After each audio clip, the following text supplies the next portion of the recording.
بسم اللہ الرحمن الرحیم۔ السلام علیکم ورحمۃ اللہ وبرکاتہ۔ جی ناظرین، آج ہم آپ کی خدمت میں حضرت صالح علیہ السلام اور ان کی قوم سمود کا قصہ لے کر حاضر ہوئے ہیں۔ سب سے بدبخت شخص۔ ایک حدیث شریف جو مسند احمد وغیرہ معتبر کتابوں میں ہے کہ آن حضرت خاتم النبیین صلی اللہ علیہ وسلم نے حضرت علی رضی اللہ عنہ سے فرمایا کہ کچھ تم کو معلوم ہے کہ سب سے زیادہ بدبخت پہلی امتوں کا اور اس امت کا کون ہے؟ حضرت علی رضی اللہ عنہ نے عرض کیا کہ مجھے معلوم نہیں۔ پھر آن حضرت خاتم النبیین صلی اللہ علیہ وسلم نے فرمایا کہ اگلی امتوں کا ایک سرخ رنگ کا سمود کی قوم سے تھا، یعنی قدار بن سالف، کہ اس نے حق تعالی کی اونٹنی کی کونچیں کاٹیں، اور اس امت کا بدبخت وہ آدمی ہے جو تیرے سر پر تلوار مارے گا اور تیری داڑھی اس خون سے رنگین ہوگی اور اسی تلوار سے تو شہید ہوگا۔ تفسیر فتح العزیز۔ آپ صلی اللہ علیہ وسلم کا صحابہ رضی اللہ عنہم کو حکم۔ غزوہ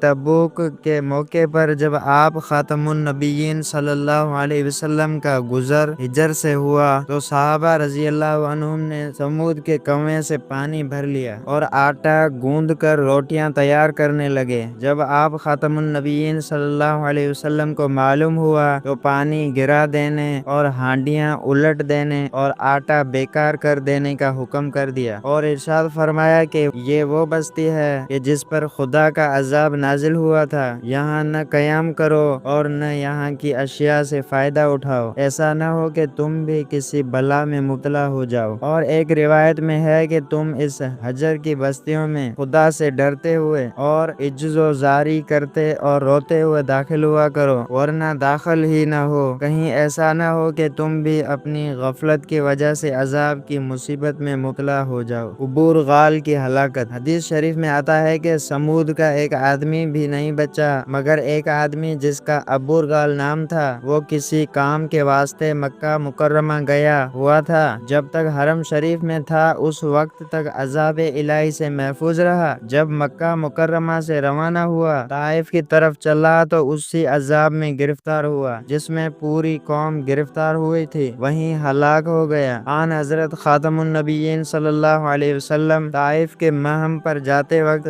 جب اس کی قبر کے پاس پہنچے تو دیکھا کہ کچھ لوگ اس کی قبر پر پتھر مار رہے ہیں۔ سرور کائنات خاتم النبیین صلی اللہ علیہ وسلم نے صحابہ کرام رضی اللہ عنہم سے فرمایا، جانتے ہو یہ کس کی قبر ہے؟ عرض کیا، اللہ اور اس کا رسول صلی اللہ علیہ وسلم خوب جانتے ہیں۔ تب آپ خاتم النبیین صلی اللہ علیہ وسلم نے سمود کا مفصل قصہ بیان فرمایا اور یہ بھی بیان فرمایا کہ میری سچائی کی نشانی یہ ہے کہ اس کے پاس ایک سونے کی چھڑی تھی، وہ بھی اس کے ساتھ دفن ہے۔ صحابہ کرام رضی اللہ عنہ نے یہ بات سنی تو سب دوڑے، اس کی قبر تلواروں سے کھودی اور وہ سونے کی چھڑی نکال لائے اور پھر اس کی قبر کو اسی طرح بند کر دیا۔ الحمدللہ، حضرت صالح علیہ السلام کا قصہ مکمل ہوا۔